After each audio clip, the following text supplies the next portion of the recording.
What's up? Welcome to 49ers Before Dark. It is really freaking bright outside here on the West Coast. I'm in the Bay. He's somewhere in Oregon. How you doing? I'm in Portland. Yes, sir. Yeah, I'm doing good, man. Doing really good. Not on the East Coast this week. No, not for a few weeks, actually. I'm having a lot done on my house, Grant. And I don't know if you've ever lived through a remodel, but it's hell. You have lived through a bit of a remodel. I remember when I was I there absolutely have. last year. Yeah. It's not great. And this remodel is, so we've done our bathrooms, we've done our kitchen. Now we're doing all of our floors. And that is not something I wanted to live through. So I said, hey, let's go visit our family for a few weeks and have some fun. So that's what we're doing. Also, it seems like a not a bad time to leave Florida. No, part of the year. This is the best time of the year. Best time of the year to leave Florida and best time of the year to be in Oregon as well. So couldn't have asked for better weather and better circumstances, I guess. I love it. All right. Well, let's talk about this meeting. Brandon Aiyuk requested a meeting with the 49ers. It was his idea. He made it happen. And Tom Pelissero reported today that it was a good meeting. That everything that needed to be said was said. And I don't know. It just had this really positive spin. Like it aired out the resentment. Do you buy or sell this report? I sell it. And here's the reason why. Tom Pelissero, first of all, it was the most vague nothing burger I've ever seen. His exact quotes were, it was a good meeting. Everything that needed to be said was said, and there's no plans on trading Brandon Aiyuk at this time. Okay? So, I mean, we didn't know what happened in that meeting, but what we do know, Grant, is less than 24 hours after said meeting, Brandon Aiyuk was back on social media talking a little bit of trash and throwing some jabs in the 49ers side of things, saying, oh, well, I thought they weren't looking to trade me under a report. And it's like, okay, well, clearly the meeting, you didn't get everything off your chest that you needed to, or it didn't go exactly how you had hoped it was going to. Otherwise, you probably would be sitting back and waiting for this new contract to come in. So the fact that now another 24 hours has passes and Tom Pelissero comes out with the PR spin side of things, and really, like I said, he didn't say anything. There was a big nothing burger. So no, I don't. When you say the PR spin, real quick, I think it's interesting. Like, there's two sides leaking here: the Niners and Aiyuk's camp, and you don't know for sure, but this one really feels like it helps the Niners. It's like, hey, everyone came out of this really happy. Like, are you sure the guy who set up the meeting got nothing out of it and was posting snarky things on social media the next day? So, yeah, I'm sure it's good from the Niners' perspective in the sense that they still have a working relationship with them for now. Yeah. Well, no plans to trade him at this moment. At this exact moment. But if someone calls me and offers 2 first-round picks, that's going down. Yeah. I mean, the whole trade thing is interesting because the 49ers, I talked about this. You've talked about that. You put it in your article, and I've talked about it as well, where it just seems like the 49ers have unreasonable expectations. It seems like whenever they shop these players, let's remove Brandon Aiyuk. Let's go back to the Jimmy Garoppolo saga. Remember that? The offseason where he was coming off of an injury. They had said that they were moving on to Trey Lance. Trey Lance was going to be the starter. Yet they wanted to get multiple second-round picks, was the report, for Jimmy Garoppolo. When Carson Wentz, who was clearly, at least at that time, as good, if not better, than Jimmy Garoppolo, younger, was traded for, I think, a conditional third or something like that. But the 49ers wanted 2 seconds, and because they didn't get what they wanted, he just sat on the roster, and eventually got paid or took a pay cut to come back and be on the team as a backup. But you're telling the league we don't value this player at the level that we want to receive in return. So you want a new team to pay Brandon Aiyuk all the money you're not willing to pay him and give up capital to do so? That doesn't make any sense. It makes sense when you realize that John Lynch is like determined not to lose the negotiation or the trade, right? So in the negotiation, he goes in with Aiyuk and says, well, technically, you don't have wide receiver 1 numbers. Technically, you get a lot of one-on-ones because of the offense. And technically, to us, you're not worth what you are to other teams. So this is our offer, and it's in line with Jalen Waddle and Devontae Smith and high-level wide receiver twos in the league. Sorry. And Aiyuk takes it personally, as he said. And he, I don't know, his agent looks around the league and determines that there are other teams that think higher of Aiyuk than that. Like, no, we look at him as a number one, and we would pay him accordingly. So we'll try to trade with the 49ers. And it's like, well, the Niners think Aiyuk's a number 2 wide receiver, so we'll offer a second-round pick. And the Niners are like, how dare you? Are you kidding? This is the best wide receiver we've had since Jerry Rice. He's an all-pro. Like, he's worth multiple first-round picks. How disrespectful. It's like, no. You're the one that's saying he's a number 2 wide receiver. So how can you expect any team to trade that much for him when you don't see him that highly? That's where they put themselves in this little catch-22. Yeah, but and that's the problem, is that you're letting the world knows exactly what you think of Brandon Aiyuk. Right. You've said it in every single turn. Replaceable by Ricky Pearsall. Yeah. That's what you think. Yeah. Yeah. So then to expect everything, because, all right, let's assume they expected a late first round pick in the draft. I don't think that's too crazy to think like, hey, maybe he could be worth something like that.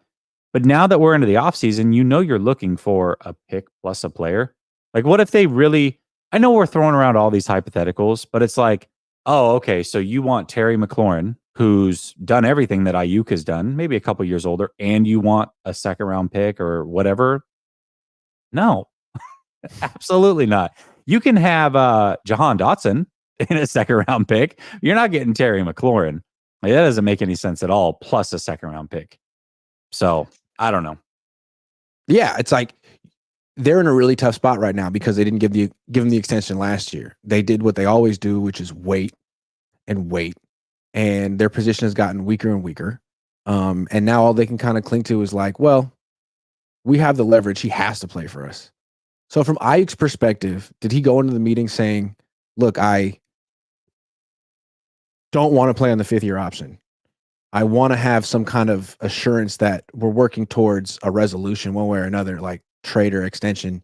Are we working in good faith there? Is that something that he might want to say? Like, I don't.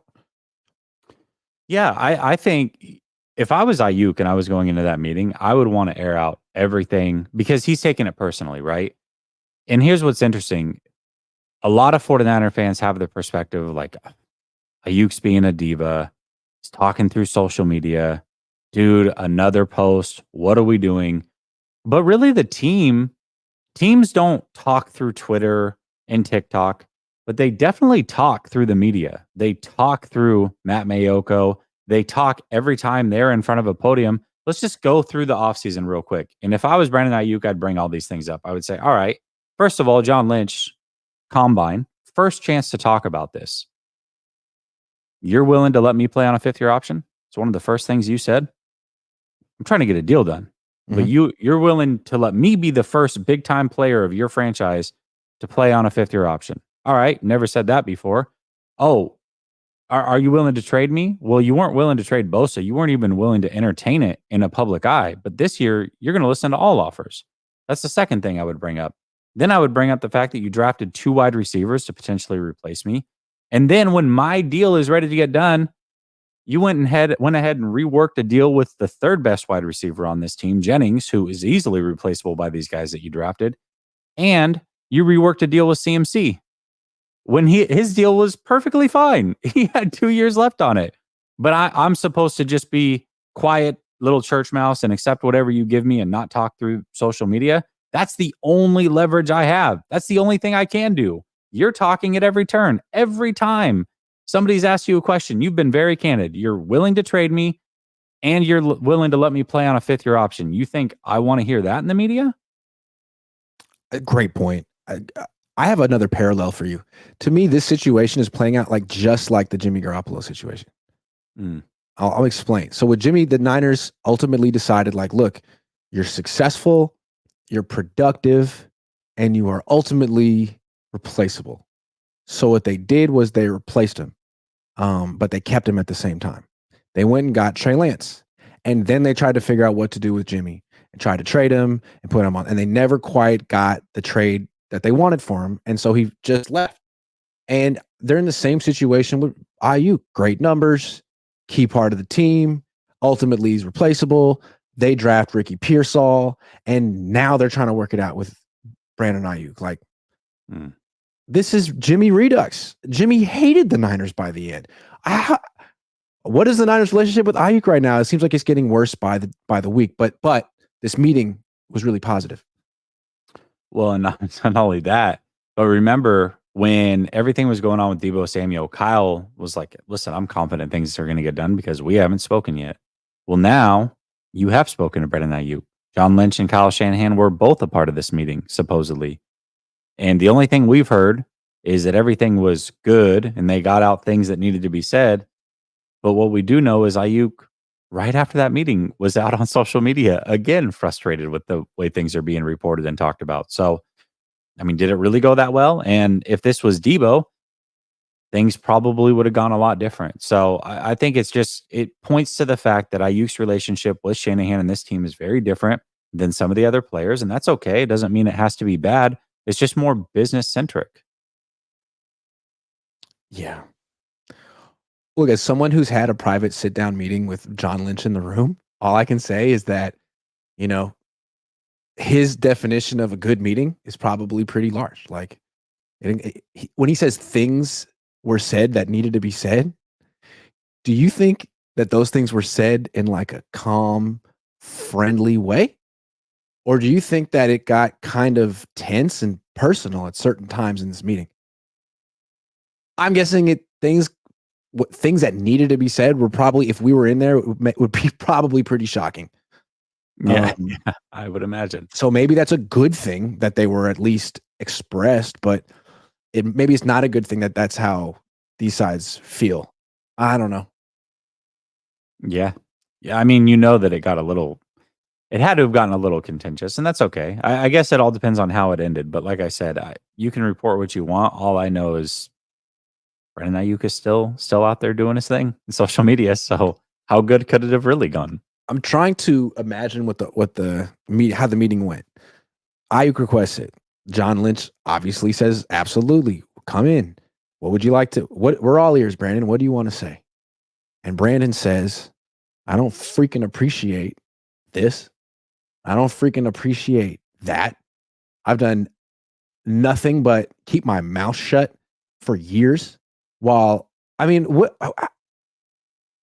don't know. What do you think? Like, what kind of things do you think I needed to say? Yeah, I think that what he needed to say is that I've been a good soldier the whole time through. Mm-hmm. When I've been the fourth or fifth option, fine with that. You can turn on any highlight of your best players. Who do you consider your best players? Well, let's look at the guys that you've paid. Deebo Samuel. You can look at CMC. Turn on their highlight. Who's the guy that's blocking downfield every single time for them? With a smile on his face, celebrating. But now that it comes time to get paid, you're telling my agent that I'm not a number one. Enough? Yeah. And I'm not productive enough. Yeah. The only reason I'm not productive is because I'm not getting the ball. I'm sacrificing for you. You told me to sacrifice. I bought in. Yeah. And now you throw that in my face? Exactly. So you can add that on top of the whole. I'm not the one who calls a million freaking runs and is last in the league in pass attempts. Like, that's your philosophy. Yep. But yep. So all those things need to be said on top of like what I laid out already. Every chance you've gotten in front of the media, you're willing to trade me. You're willing to let me play on a fifth year. You've drafted my replacement twice over potentially. You're paying everybody but me. Here's what I would say if I were Aiyuk. Look, I completely understand where you're coming from.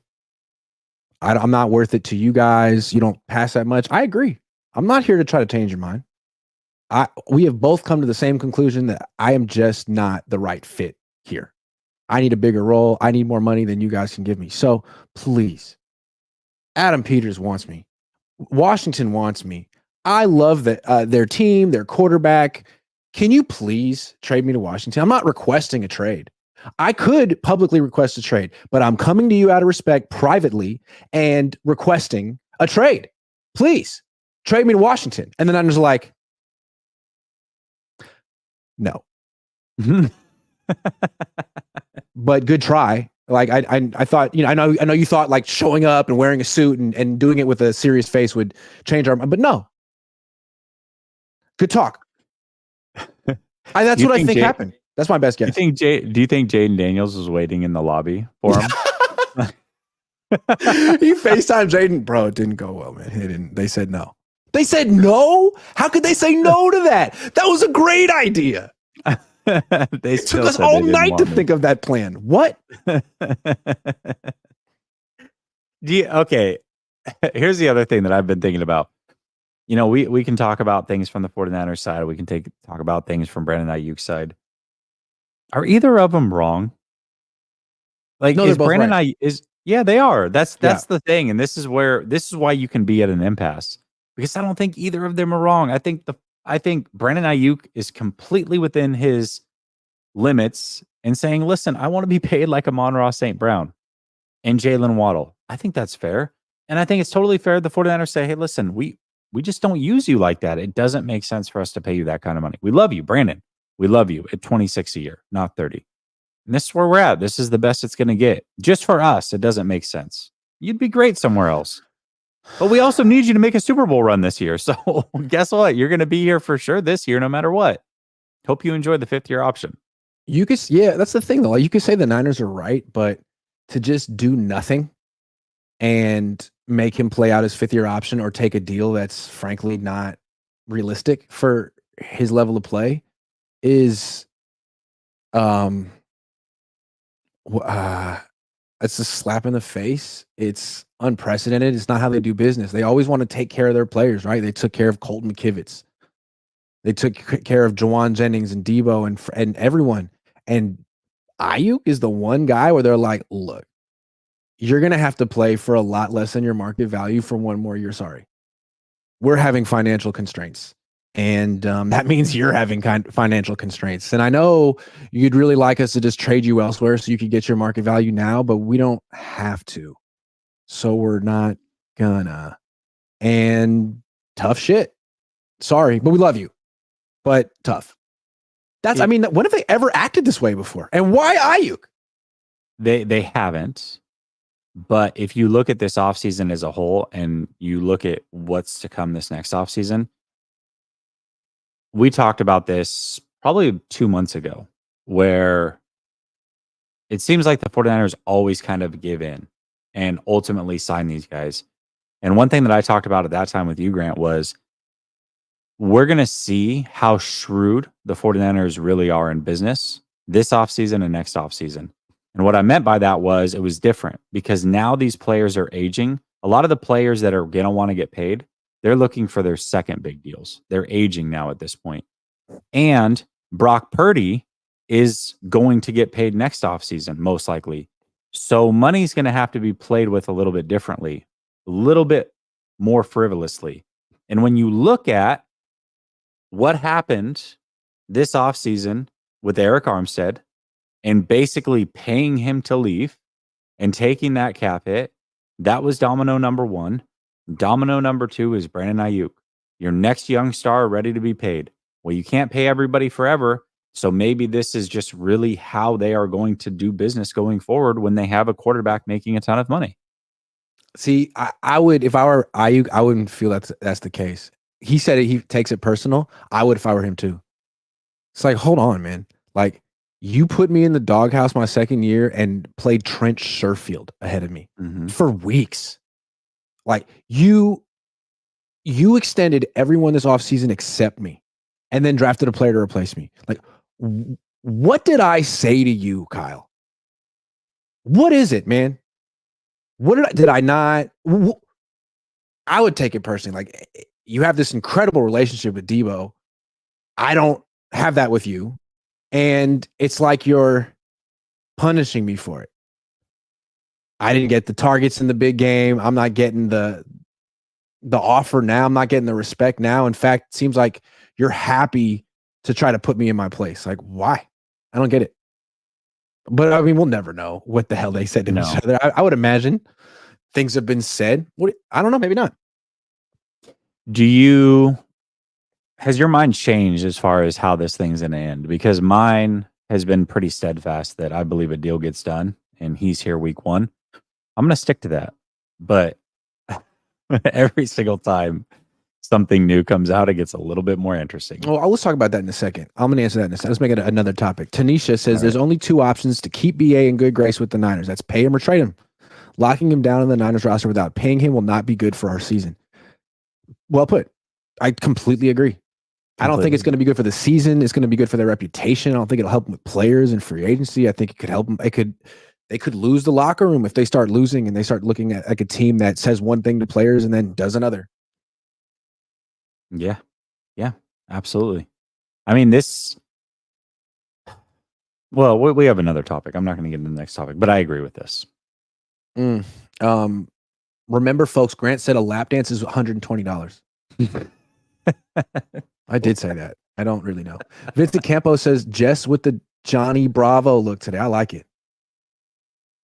Yeah, I have hair. A lot of people are like, I wonder if he's bald. He always wears hats. Judd Hunt says, John and Kyler finally able to use the 5th-year option to negotiate. Never been able before. Bad drafts and defensive player of the year. Bad first-round drafts. They used it on McGlinchey and they promptly got rid of him. So I think they used it on a player that they used it on Armstead. They knew they didn't want to keep. Did they use it on Armstead? Mm-hmm. Did he play all the way through and then get his contract? Is that what happened? Yes. But that wasn't a player they drafted though either. Right. So I had a bonus topic and then I forgot it. I knew I should have went straight to it. I knew going to the super chats was a mistake. What are we talking about? We were talking about Brandon Aiyuk and we were talking about from the 49ers side of things. It sounded like you read that comment about how there's only two ways to make Brandon happy, and making him play out the 5th-year option is a bad idea. It sounded like you were probably going to parlay into how this could be a Super Bowl hangover look. That's why I thought you were going with it. I think we should probably go that direction. Hard to say what the Super Bowl hangover is, but it feels like it's this that's going on with the 49ers right now, doesn't it? Like this thing. Hard to quantify, but yeah. If I could feel it in the air, I would say it's a lot like this. Yeah, I mean, based off that last comment where they were talking about, listen, if you make them play on a 5th-year option, that's a quick way to piss people off. That's exactly what I'm thinking. Okay, worst case scenario is Brandon is still on this team without a deal. There's multiple things that can happen. And a lot of people look at it and say, well, it's not bad for the 49ers. Brandon Aiyuk has to play really well if he wants to get paid next year. Yeah, kind of. But he only has to play really well when the ball is headed in his direction. He doesn't have to do all the little things really well anymore. He doesn't have to put his body on the line and make sure that Deebo Samuel shines and Christian McCaffrey shines when the ball's going his direction. He can kind of olay a block or two, because not every team in the league looks for their guys to block the way the 49ers do. But when the ball's coming his way, he absolutely can look like a superstar and put up his numbers and still get paid. But also, all those what's little the point things of matter. putting in all that extra work as a blocker when the Niners won't reward you financially? Right. They'll pretend like they might, but then they won't. Right. Well, they didn't reward him financially in this scenario. So that's what I look at when I look at the Super Bowl hangover, is players playing for themselves and their futures and not what's necessarily best for the team. And we can look at it from Brandon Aiyuk's aspect, but we can do this for all 39 free agents that are headed into this next season without a deal. So a lot of players. Sorry. No, I was just, that was it. I was just saying there's a lot of players that are out there that could be playing for themselves. And I think it's common with losing the Super Bowl. Everyone sacrificed for the team goal. You came close. You didn't get it. And now you feel like, well, my individual stock is at an all-time high, and we may have missed our opportunity. So that as a team, so the time to sacrifice is over. I need to get as much as I can get right now. Yeah, I think you see that a lot of times with teams that lose the Super Bowl. All of a sudden, someone like Brandon Aiyuk needs more, not just money, but like, I need the recognition. I've been taking a backseat on this team for 4 years. We went to the Super Bowl. We let Deebo be the freaking catalyst. We let McCaffrey be the catalyst. Didn't work out. Changing of the guard. It's my team now. It's like You that's remember your when you idea. interviewed? Remember when you interviewed Vernon Davis and he said Super Bowl hangover is a lot of players thinking they're the number one guy, but they're not, and they're wanting to get paid. Mhm.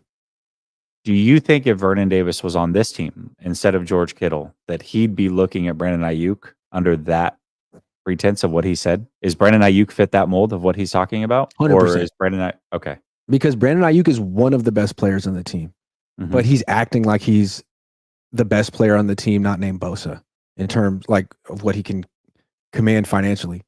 And I think players that like Trent, McCaffrey, anyone who makes less than what, like, so for example, Ayuk's getting offered 26 reportedly, and he's pissed about it.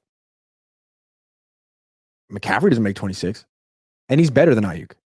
So I wonder, like, how much support in the locker room Aiyuk really has for like his particular stance that he's taking. Yeah, I mean, well, Deebo probably thinks he's better than Aiyuk, but I'm sure Aiyuk thinks he's better than Deebo too. I mean, they're friends, right? Supposedly, but there's also the competition. I'm sure if you got them both on a lie detector, they would think they're the better player. And that's healthy competition. So, Deebo's looking at it going, well, I'm better than you and you're making more money. And you've got CMC saying the same thing. Brock Purdy, I mean, he's the quarterback, so he's well underpaid, but there's nothing he can do about it right now. But yeah, I'm sure there's plenty of players that would think that. George Kittle. So I think Vernon Davis would look at Brandon Aiyuk as one of those players that is kind of derailing their chance to go back and win another Super Bowl. Which is like all the more reason to trade him. It's like, dude, if this is how you really feel, Brandon, like you don't like your role, you don't like your offer, you don't like this, you don't like that, like go be happy in freaking Indianapolis.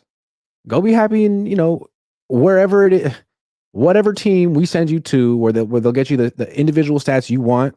Fine. Because we don't need that here. We need someone who's all in with their role so we can win the Super Bowl. And that used to be you. But if it's not you anymore, but again, like he'd be like, yeah, fine, trade me. That's great. Absolutely. Do it. do it. And then I was like, oh, well, we were just kidding.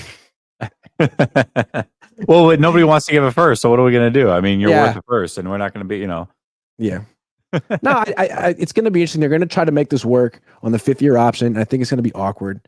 We're going to talk about some Hunger Games aspect in a minute, but I want to do some sleeper picks before the WNBA games get underway because I'm big into it.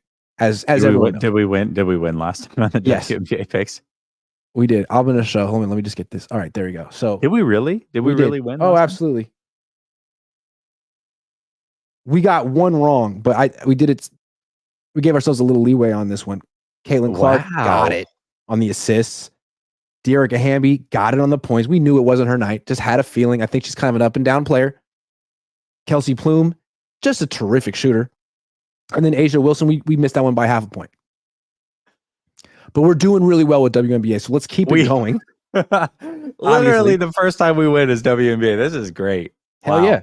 So Caitlin Clark playing today. Thank goodness. Boy, I like watching her pout when other people shoot. That's so fun. Have you seen that? I love that. Okay. So she's really 13 assists in the last game. 6.5. That seems like we got her on the assist last time. Yeah. I think points, we're going more on that one. That one's a tough one. I feel like she's right there. Points, rebounds, and assists, though. That's my like specialty.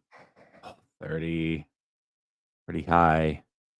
You know what? Let's just go with assists and let's go more. I'm feeling good about the assists, man. Me too. Because her teammates don't want to 4% of people. Yeah, right. Okay. Boom.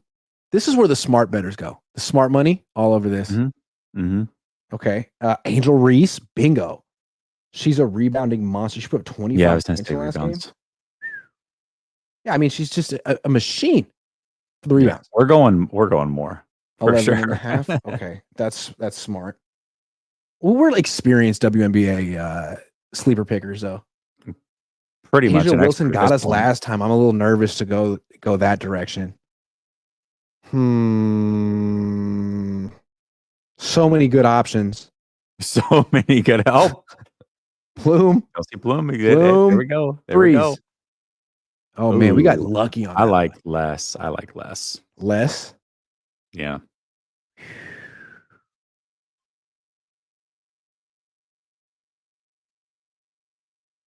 Oh, this is really important. We got to get this right. Okay, less. No. Less. No, I hear that. One more. One more. Someone we really know well. Agwumake, for sure. Stanford's finest. Okay. She's your favorite. Oh, wait. Points or rebounds? Yikes. I don't feel really good about this one. She's 33. Man. I feel like less on the points. I feel like less on the points. No wonder I've heard of her because she's like almost my age. Boom. These are our picks. Combo.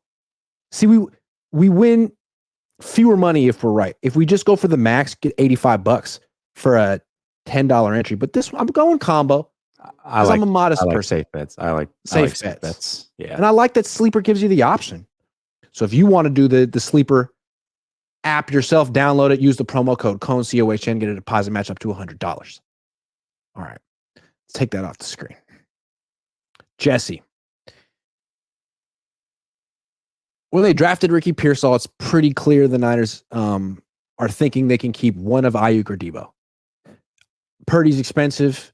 Cap is going up a lot, but Purdy's so expensive, it's going to be tough for them to keep two premium wide receivers at that price point. So one's got to go. And I think earlier in the offseason, most people thought, yeah, trade Deebo.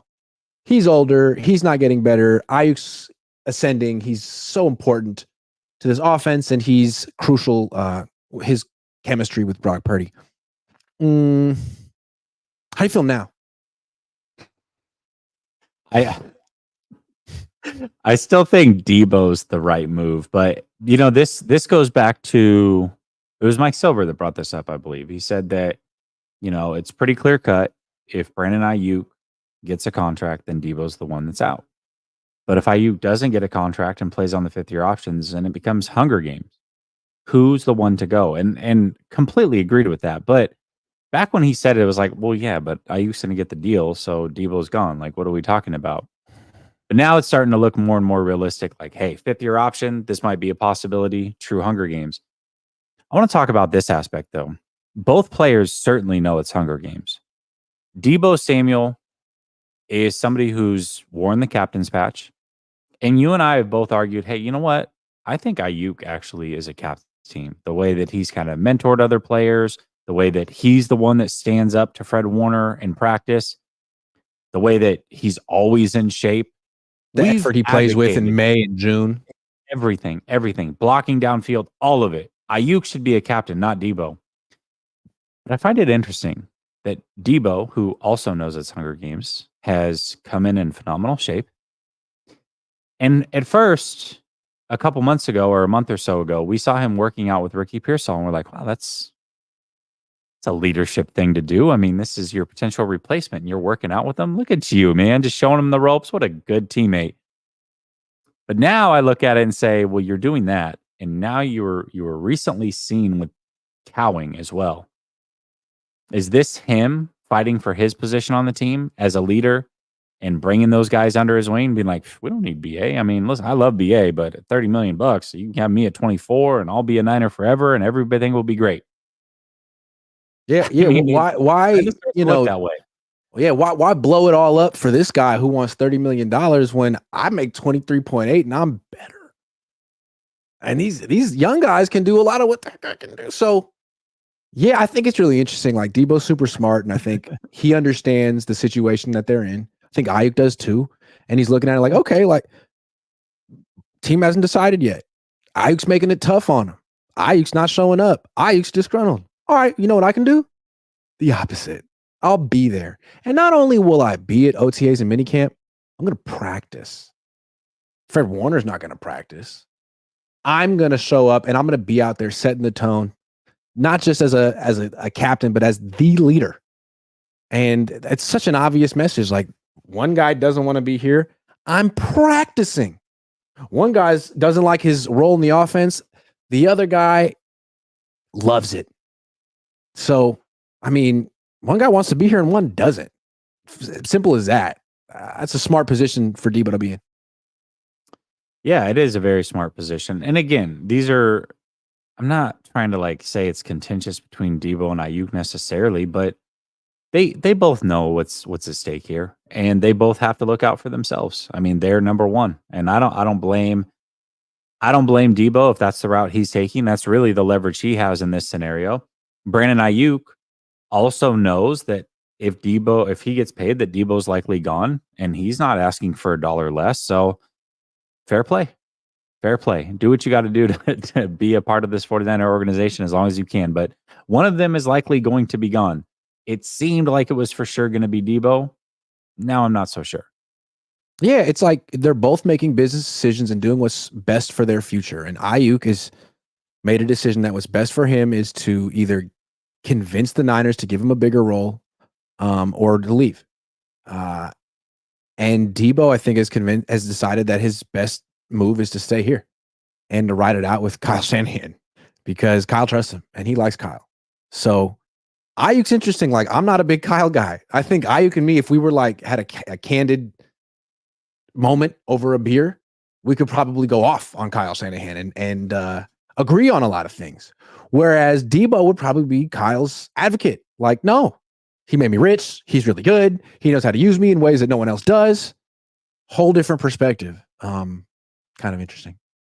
He's always been very honest with me. You know, during this offseason when I was asking if I was going to get traded, they let me know exactly where I stood and why I wasn't going to get traded. Yeah. I mean, that's probably two very different conversations that happened between Deebo and Kyle and Ayuk and Kyle. And here's the thing, like, who's younger? Ayuk. Who's improving? Ayuk. Who's better right now? Ayuk. But who's more replaceable? It's hard to find people that do what Deebo does. And like, what does Deebo do? He plays wide receivers on a great route runner, but he's the best after the catch in the game. And he can play running back too if you need him to, which they did need him to do in 2021. And he was freaking really good at it.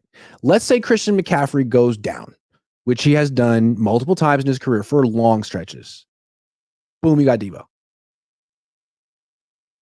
Yeah. I mean, that's true. I mean, I think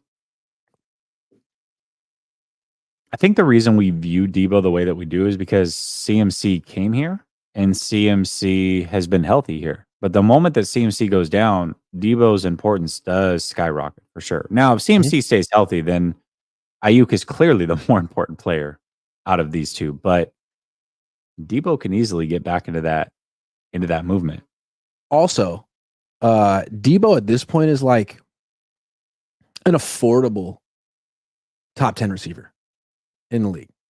His price point is downright reasonable. As opposed to Ayuk, who's getting quarterback money, low-level quarterback money, going to. So that's another reason to look at Deebo a little differently. Like, well, like I would trade Ayuk right now for Terry McLaurin. Why? Because he's a couple years older and a little cheaper. Like, that's Deebo. Now, they have different skill sets, but all of a sudden, Deebo is in the 49ers budget at 23 and a half. And they can always renegotiate his deal the next couple of years and make him even more affordable. Whereas Ayuk, like, good luck. The question, though, becomes how important are either of these guys to the skill set of your new quarterback? Because Deebo, Jimmy made a lot of sense. A lot of sense. That's true. I don't know that he makes as much sense with Brock Purdy, who can do a lot more than Jimmy Garoppolo. It's true. So, I mean, is Brandon Aiyuk paired with Ricky Pearsall? Is that the better option? Or is Deebo Samuel paired with Ricky Pearsall the better option? I don't know. I mean, the 49ers know better than we do as far as what they actually want to run. But to me, it seems like having two guys that can route run their butts off is probably the way that I would go.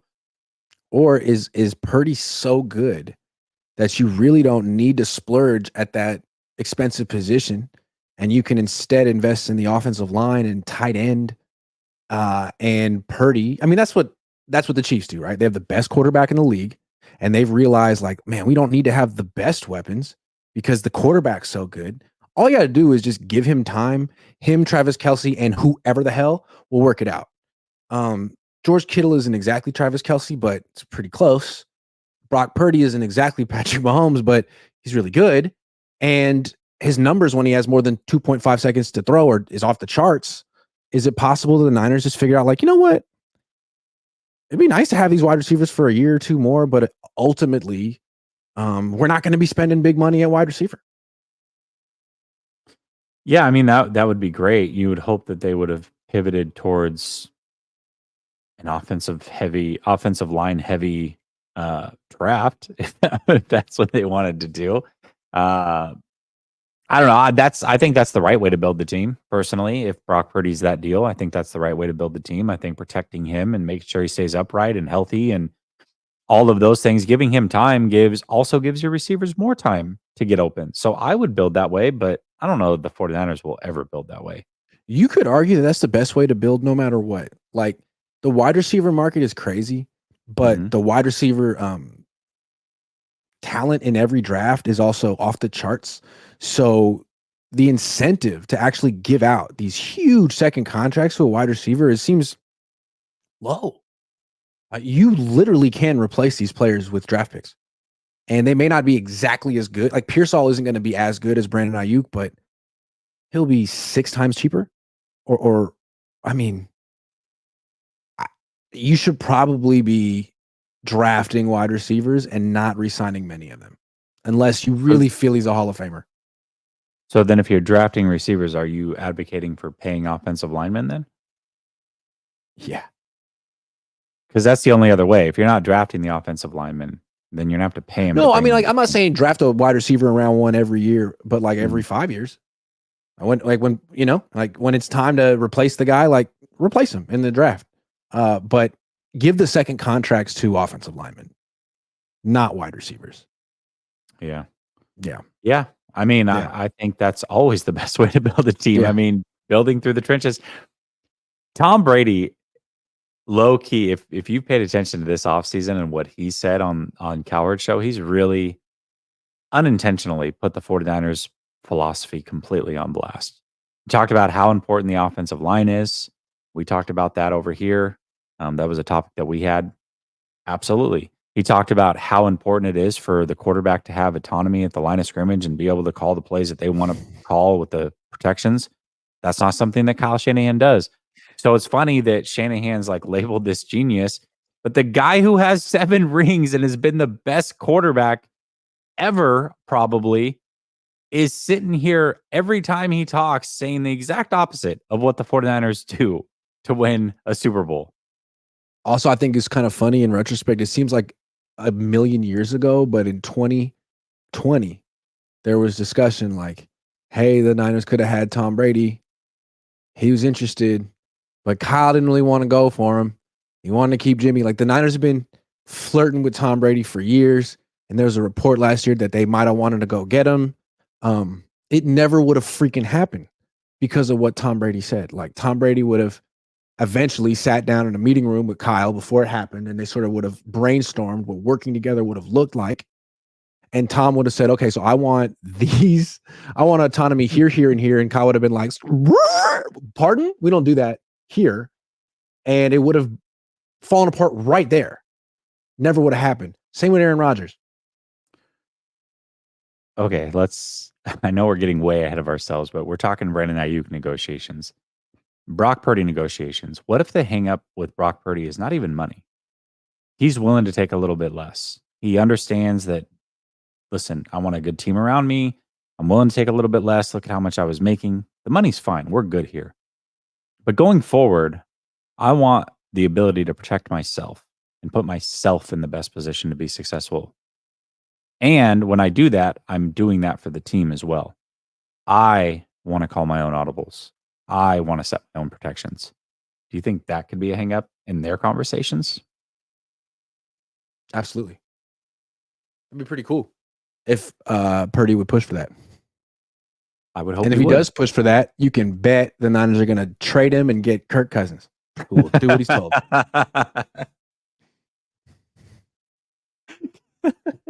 Hell yeah, man. you I'm telling imagine? you, dude. Here's going to be the twist of the year, of the century. Brock Purdy, what's happening to Ayuk is going to happen to Brock. They're going to have some type of hang up in the negotiations. It's not going to happen. He's going to play out his 4th year on his rookie deal. Then they're going to tag him and trade him and go get Kirk Cousins when Michael Penix takes Kirk Cousins' job. I'm calling it right now. 2026, Kirk Cousins, 39 years old, Niners quarterback. Wait for it. Oh, wow. Yeah. And come to find Sorry, out, Brock, really, we the just issue don't was not pass money. that much. I know you want $65 million, but we were 32nd in the league in passing attempts, and you're just not worth that much to us. So we're going to make you a really generous offer of $55 million, which is totally not in line with where the market is today, but it's where the market was last year. And we're always sort of a year behind over here. And we sort of want you to work with us because we've won so many Super Bowls. So what do you say, Brock? And we're going to really kind of demean you in the negotiation process and sort of tell you all the things that your insecurities about.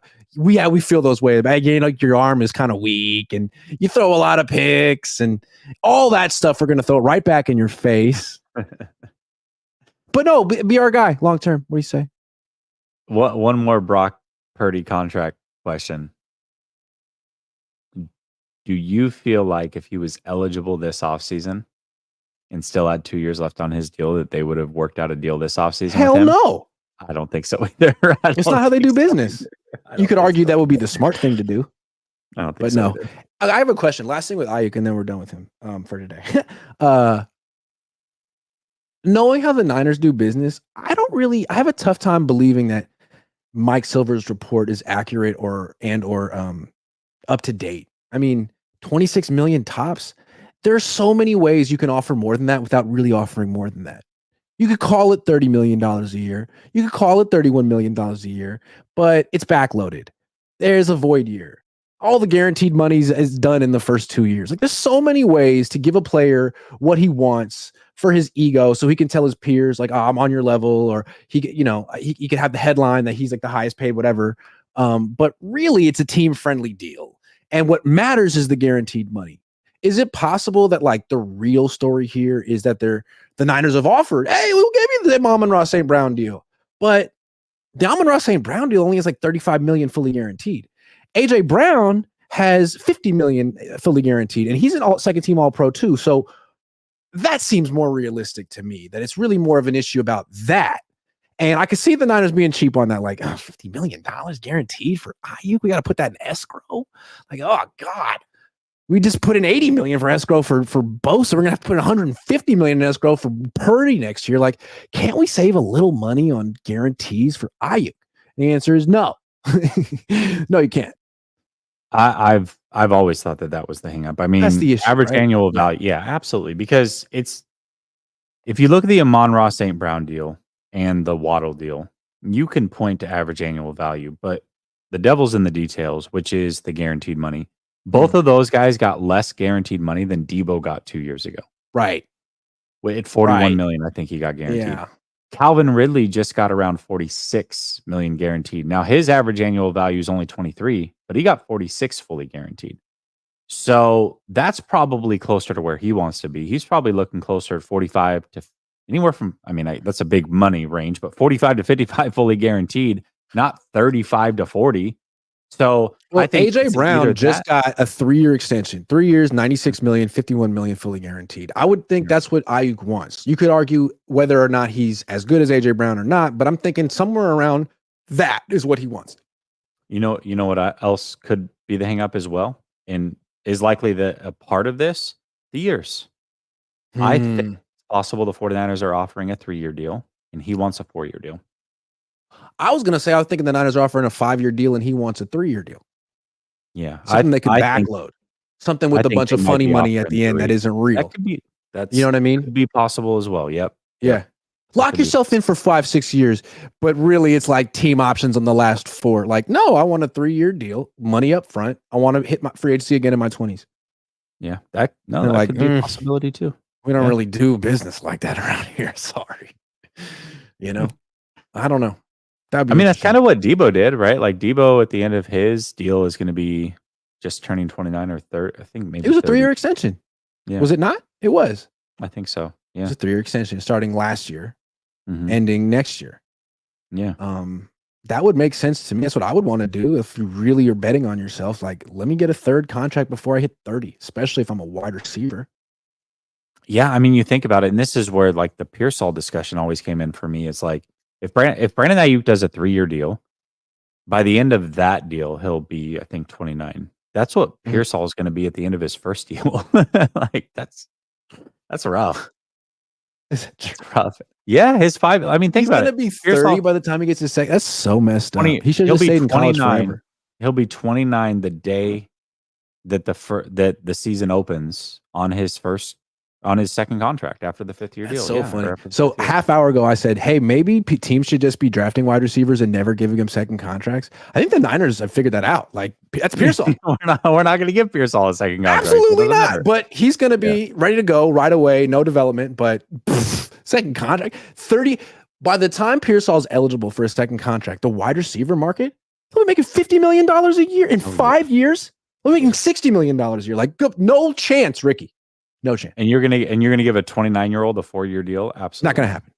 No, definitely not. So interesting. Nope. We've really talked about the economics of the wide receiver position all offseason. It's kind of annoying. I'm like, this position is getting like too overpaid. It's like, you're important, but not this important.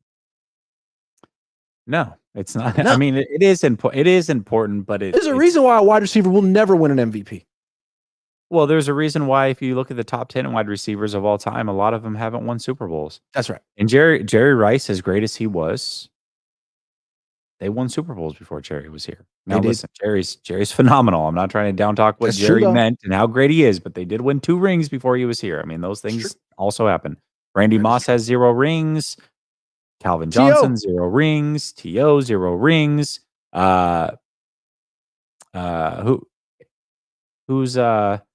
Who's buddy in the Falcons? What was his name? Julio Jones. No rings. Tom Brady said it last week. Like, look, if defenses want to take a wide receiver away on the outside, they absolutely can do it.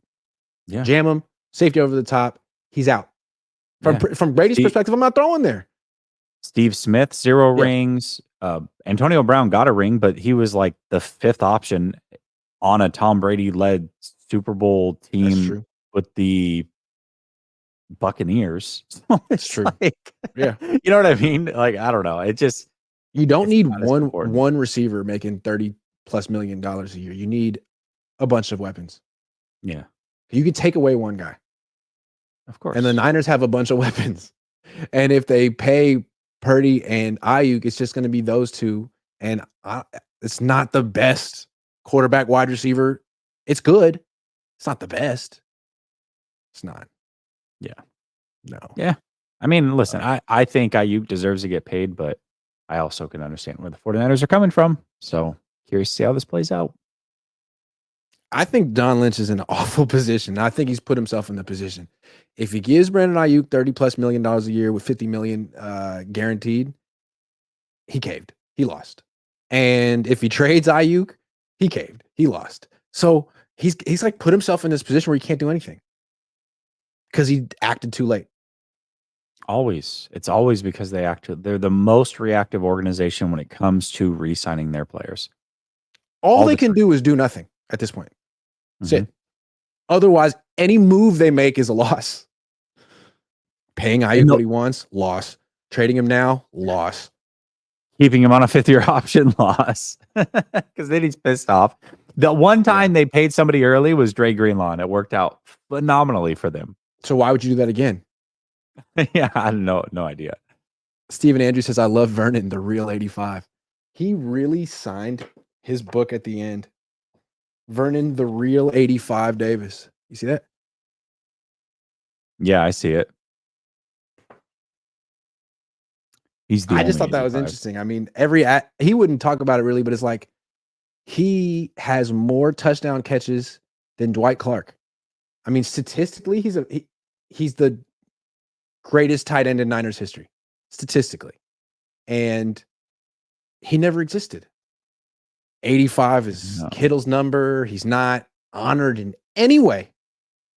as opposed to Frank Gore, Patrick Willis. I'm not saying Vernon Davis is Frank Gore or Patrick Willis, but from his perspective, if I were Vernon, I'd think I was on their freaking level. What? But I don't know. Deebo is a TD machine made for the offense. 17 touchdowns the last 2 years. He definitely you gets have in the end zone. not 17. What, 7 last year or something like that? Yeah, 6 foot. Yeah. Gammon Brown, I love it when you have last second sports on your channel. Thank you at Jesse. Who is your barber? I hope you tip them well. And they're in Tampa. You wouldn't know, but yeah, I definitely do. They're awesome. Thanks, Gammon. Jeff Caravella says, strictly in the interest of changing topics, do we have faith in our kicker this year? No. Why would you? What has he done? He wants an extension. Gain faith. Yeah. He wants to get paid, man. Yeah, he's pissed. He also wants a bigger role in the offense. He wants more touches. Rishi says, maybe Jed doesn't have the cash to pay BA and BP the guaranteed money. Looks like the NFL needs to have a cap for guaranteed money. Owners going bankrupt. Oh, yeah, man. Maybe the Niners need to sell Leeds United so they can afford the guaranteed money for the next 2 big contracts that they're going to be giving. Yeah, they're not running the lemonade stand. We can't just pay these guys. Hey, how's Leeds doing these days? I have no idea. How's that going for them? Are they in the Premier League? Are they still in that yet? No. Parag, he's good, man. Because when you can put together a championship organization in football, just go try soccer. What can't you do? Jimmy Kwan says BA is on a good team and could make money in endorsements, but I don't think he's comfortable being a spokesman. He could sell track. I feel like this offseason has kind of revealed that Brandon Aiyuk would like to be a star. He's just not one. I'm sorry. Like, he just doesn't have it. Like, the personality. He can't get people on his side. The more he talks, the less support he gets. Yeah.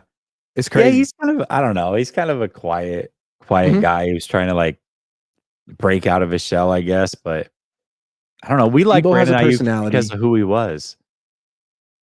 Deebo and Kittle have like big personalities. Aiyuk doesn't. No. But he takes his craft very seriously, and that's why we like Which is more important than Hi George. I just realized I had a really weird dream last night with George Karlaftis in it. And he was like dominating. And someone was like, that George Karlaftis is really good. Why did I dream that? That just hit me right now. He was just George the best football player in the world. He was an animal in this dream, man. He's everywhere. He was everywhere. I had the worst dreams. Like, why did I? George Karlaftis? Whew. Eric says, in the past decade, no Super Bowl champion have paid a wide receiver over $20 million. Well, I mean, when did they start getting paid? That's what I'm saying. Like, why do wide receivers never win MVPs? Why was Tyreek Hill not a serious candidate for the MVP? Because even the number 1 wide receiver, how many catches a game is he making? 7, 8? That's not enough of an impact. It's just not. Like, let's just break it. Let's just break it down from a reasonable standpoint. Okay. Let's say you have 60. We'll just call it 60 offensive plays in a game. The quarterback is going to touch it all 60 times, unless you have a trick play or something, maybe 59. Okay. Your offensive line is going to have to block all 60 times. So those 2 are really important. Okay. Your running back is probably going to touch the ball 20 plus times. Your wide receiver is going to get max 10 attempts to catch the ball, and they might pull down 6. Tyreek Hill averaged 7.4 catches per game last season. It was a career high. Okay, so what are we talking about? 10% of the time you're involved? It's just not enough. And yeah, like you could block or you could run off coverage, but like running back's is gonna be involved in like half the plays. McCaffrey legitimately had a case last year. He was the offense. Wide receivers and so they're very important. Passing game rules, but it's more about having 3 plus a tight end and a running back who can beat linebackers than having 1. Yeah. Chiefs made that pretty clear. I think the Bills figured it out too. Why did they get rid of Stephon Diggs? Because he's freaking expensive and they didn't win a Super Bowl with him. So what the hell? Here's another thing that if I was Brandon Aiyuk, you know the little thing with Forrester, how talked about when it comes to drafting offensive linemen that they would prefer to draft somebody that touches the ball and is on the outside. Well, if I was Brandon Aiyuk in that meeting, I'd be like, well, that's great. But now it's time to pay one of those guys. So shouldn't you be paying guys that touch the ball if we're so important? I mean, you said we're more important to your offense than every offensive lineman that you have, basically. So pay up. I mean, you could argue that tight ends are more valuable than wide receivers because when tight ends aren't catching passes, they're actually blocking, like at the point of attack. Yeah. In the history of the NFL since the first Super Bowl, how many wide receivers do you think have won the MVP? 3. None. Really? I just Googled it. Maybe I'm wrong. I said, how many wide receivers have won MVPs? As of March 2022, no wide receiver has ever won the. Okay. Hold on. I was thinking Super Bowl MVP. You're talking league MVP. League right? MVP, the offensive player of the year, absolutely. But MVP, it's never happened. No. Yeah, I don't think it's happened. Super Bowl MVP, yes. And not many there either, but okay. Yep. Yes. Yeah. David E says, how common is it to remake, not retool a player's contract when there are 2 more years remaining? I mean, I did that with it's becoming more common, I think, because of the way these deals are written. AJ Brown it just happened with, CMC it just happened with. Yeah. I think it's starting to happen more often. Yeah, I agree. How many players with injury history have the Niners paid? Why is the only player that doesn't miss a game the one that we can't give guaranteed money? When you put it that way. Good point. Deebo had some history. Kittle, obviously. Yeah, Trent. Yeah, that's a good point. Tinker, what exactly is the strap string that BA wears hanging from the back of his pants jersey? Just wondering. I don't know, but I think it looks pretty cool. I think all it is actually a stripped down towel. Yeah. It's just a cut up towel that's folded over itself. And doesn't U-Strike have one too? Yeah, I think so. I think it looks cool. I don't know why, but I like it. Yeah. All right. That's the show. Thanks for watching Niners Beat, a very special edition of 49ers Before Dark. Make sure you like and subscribe the channel, the show, whatever the things that the kids do these days. Do those things. Do the same for Last Second Sports. Appreciate y'all. Hey, how about the Niners having to end their relationship with Dr. Disrespect, huh? Oh, anyway, have a good one, everyone.